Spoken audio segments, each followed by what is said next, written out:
नमस्कार दोस्तों, आपका अपने YouTube चैनल अद्भुत ज्ञानमाला पर आने के लिए धन्यवाद। आज की कहानी है ढोंगी पंडित। एक शहर में एक आदमी रहता था।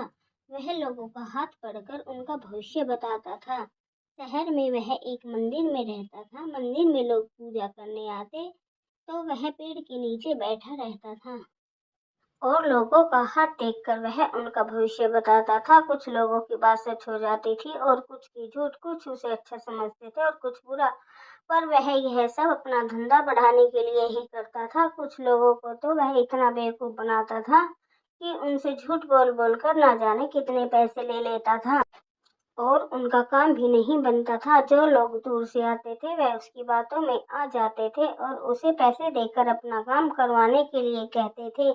वह कहता कि तुम मुझे पैसे दे दो, मैं हवन करूंगा और तुम्हारा यह काम हो जाएगा। वह कई तरह से लोगों को बेवकूफ बनाता था। कभी कहता था कि मैं शादी करा दूंगा, कभी कहता था कि मैं तुम्हें बताऊंगा कि तुम अपना भविष्य कैसे अच्छा बना सकते हो और अपने भविष्य को पहले से ही कैसे देख सकते हो। उसी शहर में एक जतिन नाम का लड़का आया। उसने उस ढोंगी पंडित की सारी बातें सुनी। उसने सभी को समझाया कि यह सब गलत है।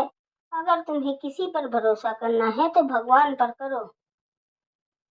पंडित के चक्कर में पड़ना बेकार है। इन सबको कुछ नहीं पता होता। अगर इन्हें इतना ही ज्ञान होता तो यह अपना क्यों नहीं भला कर लेते।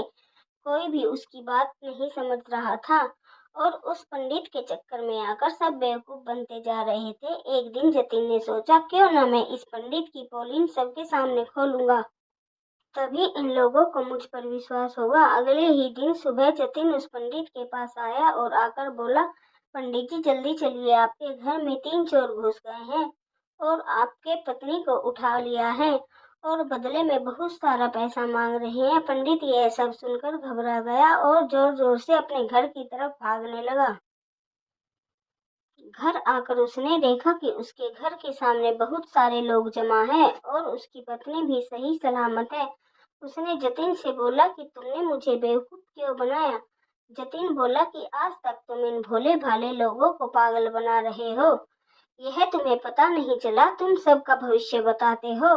क्या तुम्हें यह पता नहीं चला कि तुम्हारे घर में आज चोर आने वाले हैं या नहीं। तुम सबकी मुसीबतों को टालते हो, तो क्या तुम अपनी मुसीबत के बारे में पता नहीं लगा सके कि कल क्या होने वाला है। यह सब बातें सिर्फ भगवान ही जानता है, तुम्हारे जैसे ढोंगी पंडित नहीं।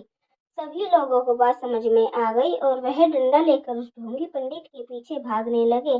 ढोंगी पंडित ऐसे भगा जैसे कि घोड़े के सर से सींग। कोई पंडित भगवान नहीं होता और ना ही वह कोई ग्रह जानता कि हमें क्या मुसीबत आने वाली है। हम खुद जाते हैं और अपनी सारी मुसीबत बताते हैं और बोलते हैं कि पंडित जी को तो सब पता है।